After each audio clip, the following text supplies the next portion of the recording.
Unlock your emotions. 5 amazing strategies to unlock your emotions and self-regulate. Feel contented. I was having a chat the other day to somebody who was talking about the weakness of expressing emotion. And I was responding that the expression of emotion is a power, is a vulnerability that allows us to be our true self. But where is the line?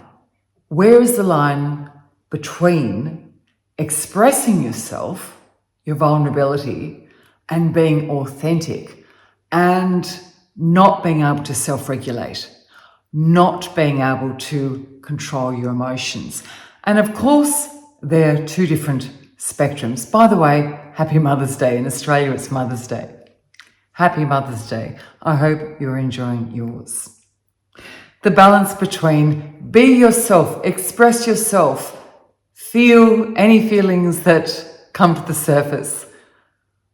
Sounds great in theory, but if we think it through, the ramifications of express any feeling which comes to the surface. I have images there of the movie Purge. I've kept some notes, so I will look at my notes as we go. 5 powerful techniques for emotional mastery. If we are able to self-regulate, that doesn't mean squash our emotions, it means regulate our emotions. We unlock the door to our potential. Being able to achieve goals, stick with strategies, be disciplined, and minimize procrastination. We're diving into something that affects us all. Can you relate? That desire to regulate your emotions so that you're not erratic, all over the place, up and down, so happy and so sad.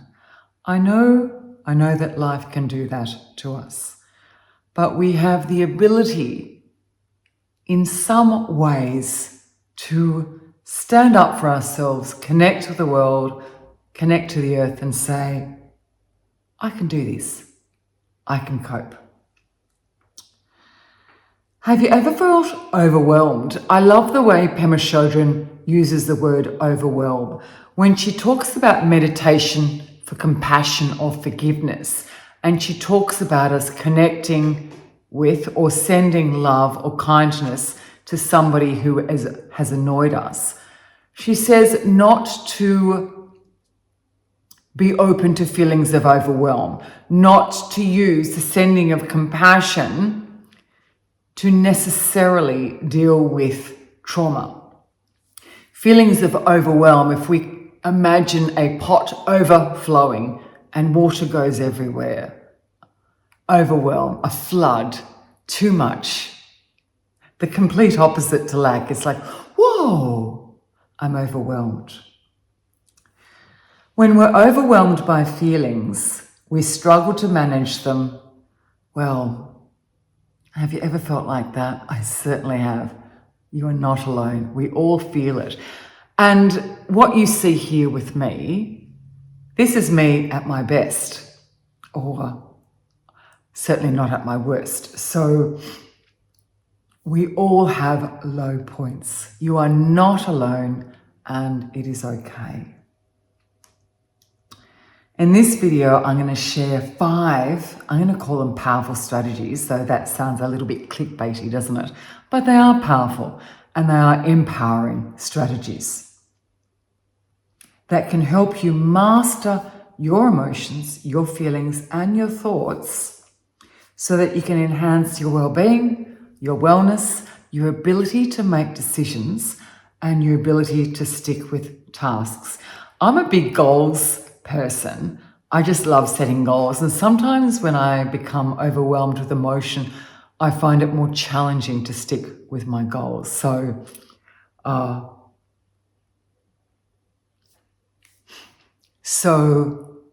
let's be aware of that. Let's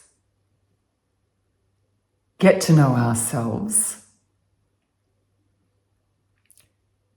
Let's get to know ourselves, observe ourselves as the spectator, be kind to ourselves, and learn to self-regulate. Stay at the ground zero rather than up and down and up and down. On a swing, we would get giddy. So let's work towards self-regulation. Understanding what self-regulation is, emotional regulation. It's responding rather than reacting. Responding in what we could call a healthy way, a balanced way, a way that benefits others as well as ourselves.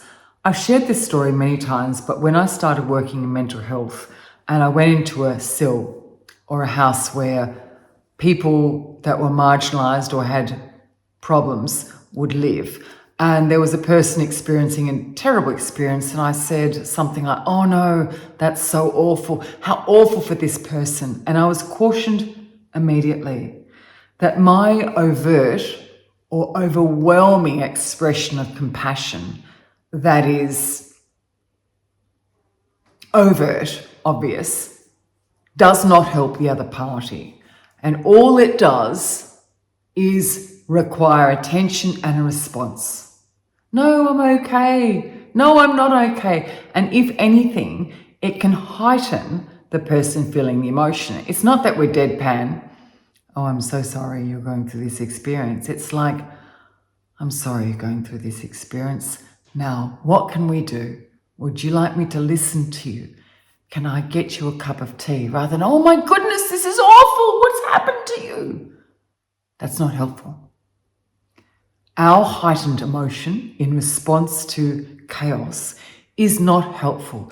Our grounded, truly compassionate emotion, that's not deadpan, that's, "Okay, I'm here to listen.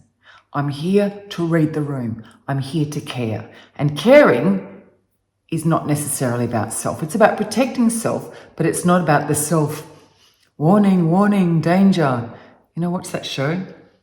Lost in Space. It's listening. And a listener is grounded and quiet. It means controlling emotions. And the word control has a whole spectrum of meaning. Control does not have to be negative. Control can be guiding, monitoring, assessing. Control has a spectrum of definitions from not so good to positive. Let's keep that in mind. Understanding the actions that are responses to feelings. Are these actions constructive? Are they beneficial? Are they helpful? So why is this important? Because effective emotional regulation leads to sustainable relationships, more loving relationships. It lends to improved mental health, a greater sense of community, a sense of peace, contentment. Sounds pretty cool, doesn't it? So let's jump into those techniques. Technique 1, mindful awareness. Being able to be mindful, which is a practice, involves noticing emotions without too much affect, without too much judgment. So noticing, gee whiz, I feel sad. What does sadness feel like for me? I can feel it in my throat. I can feel it in my heart. The words that come to mind when I feel sad are grief, loss. I can feel loss. Being able to observe and be the spectator of your emotions rather than, "Oh my God, I feel sad." No, I am not negating expression of emotion. If expression of emotion helps, then express. If it helps, often it's a reaction. At funerals, it can be helpful to cry, to sob, to get into a fetal position. Sometimes when we have loss, there's a place in Melbourne where you can go and pay money and throw plates at walls. I had to stop the video for a moment because Adrian was hammering rocks because he's really into geology and finding rocks. So I just had a little chat to him and I'll come back. I was talking about mindful awareness and the ability to observe emotions without judgment. And the fine line there, and it is a fine line, it is important that we have the ability to express ourselves when it is helpful to the community and helpful to ourselves. So at a wedding, we would be joyous and dance and laugh. At a funeral, we would have the ability to grieve and grieve following. So it's not don't express emotion. It's why am I expressing this emotion? How do I feel? Is this helpful? Is this cleansing? Rather than dysregulation, heightening, agitation, and hysteria. Again, here, it's not that these are bad emotions, because we can all have times in life when we're dysregulated. And then afterwards we say to ourselves, yeah, I was a bit dysregulated then. What am I going to do about it? I'm not going to be brutal with myself.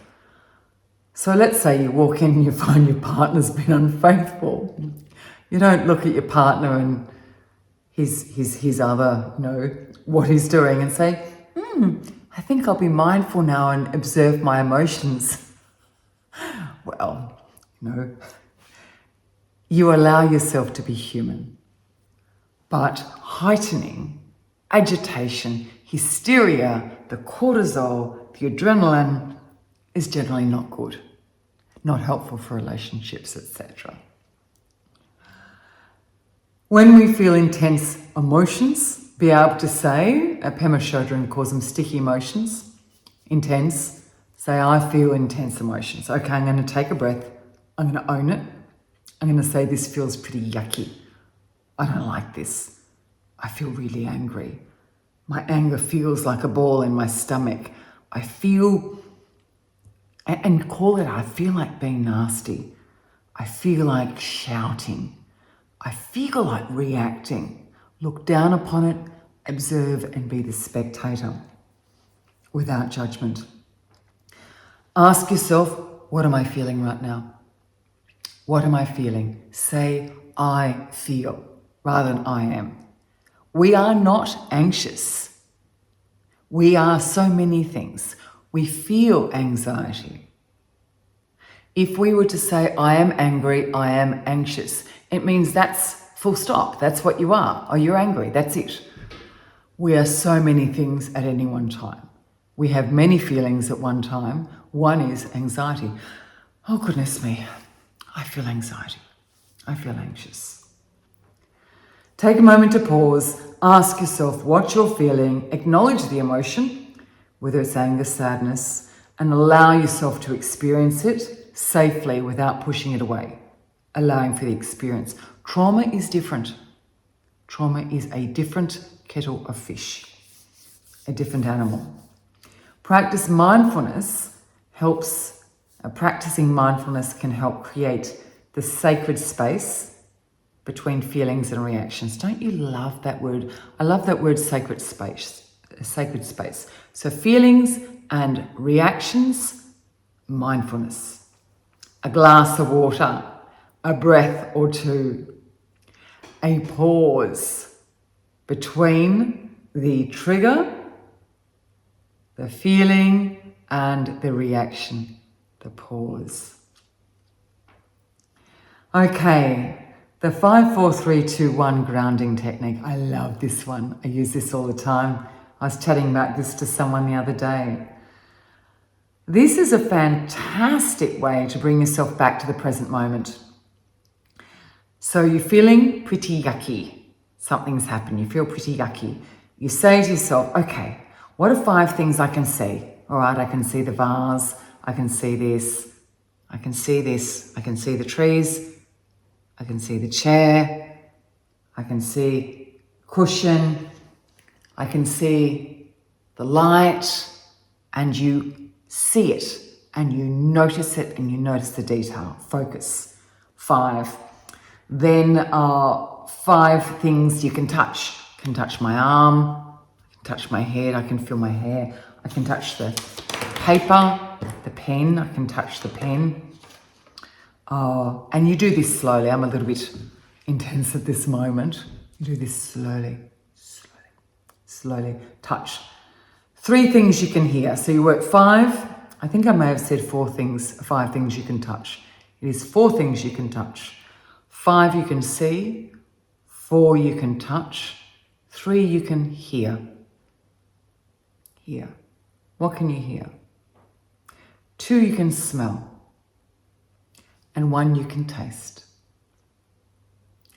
5 you can see, 4 you can touch, 3 you can hear, 2 you can smell, 1 you can taste. Self-regulate. Come back down to ground zero. Helps to ground and distract you. Distraction is often integral to grounding or self-regulation. Technique 3, journaling, or the visualization of journaling. You can also imagine yourself journaling. Writing down thoughts, writing down feelings, so that you are the spectator. You become the reader of your life. You become the writer of your life, rather than stuck in the words, I'm stuck, I'm stuck. Get out from underneath the weight of those words. Set aside a few minutes each day to write down how you're feeling, what you are thinking, and look down upon it, and you gain that beautiful word, that sacred space between feeling and response. Respond rather than react.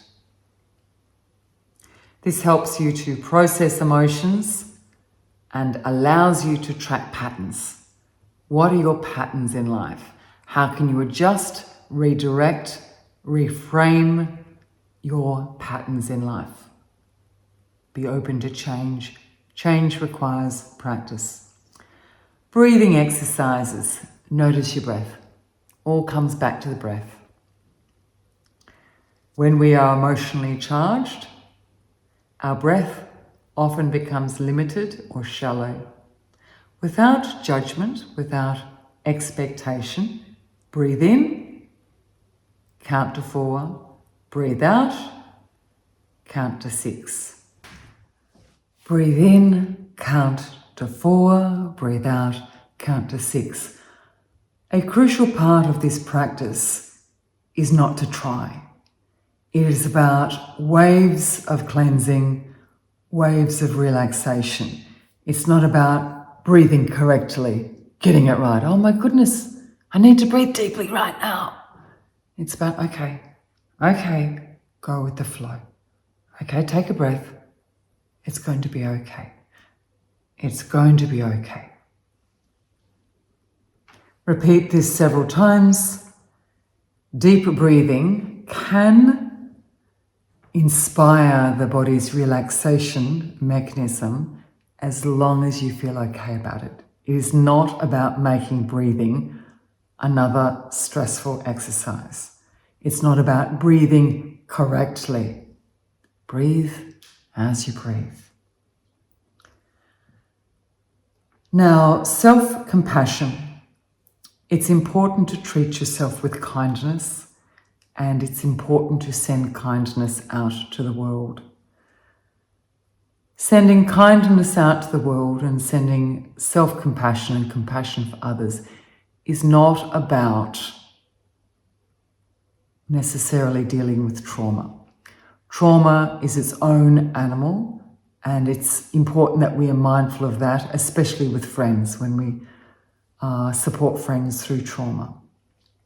But with everyday issues, grief, loss, anxiety, sending out compassion, sending out kindness can help us feel okay. It can help us have perspective. It can give us a sense of wellness and a sense of community. Practicing gratitude, compassion, kindness, and meditating around these values and these sentiments.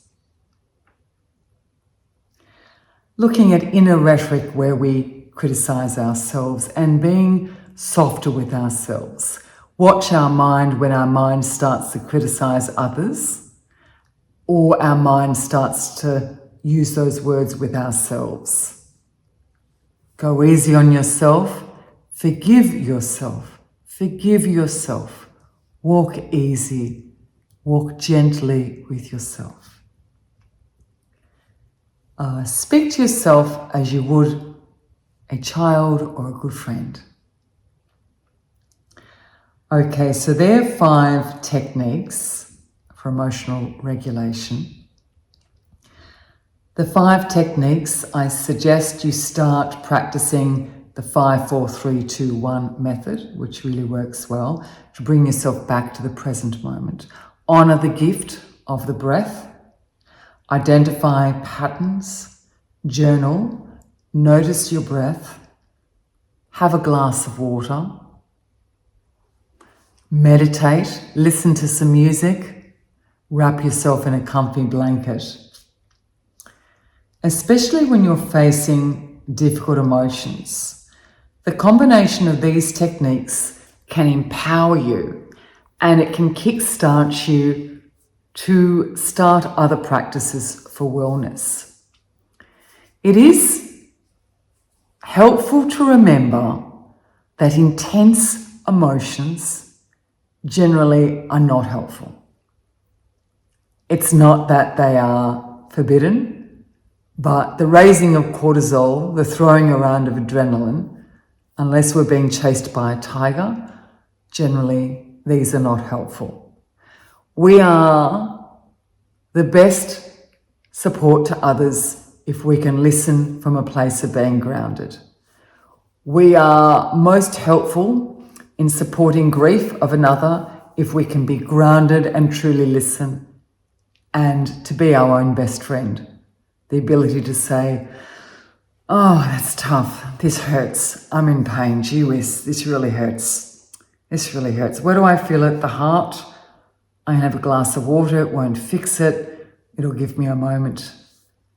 Creating and cultivating that sacred space between the thing, the loss, the tear, the wound, the feeling, the humanity, the sacred space, and the response, the healing, the moving forward, the stepping, the kindness, that sacred space of falling over, of getting back up, of breathing, of drinking water, the sacred space of silence, the journey, the door between the sadness and the peace. And the peace may not be felt in a peaceful environment. It may be just within your head, with the madding crowds around. I hope you're enjoying your Mother's Day. Remember my channel memberships on YouTube and my Patreon site. Thank you for subscribing. Subscribing is wonderful. Take care of yourself, and let's self-regulate and observe ourselves from up above. Let's be the hawk above the farmyard of our feelings. Let's rise above and be the hawk.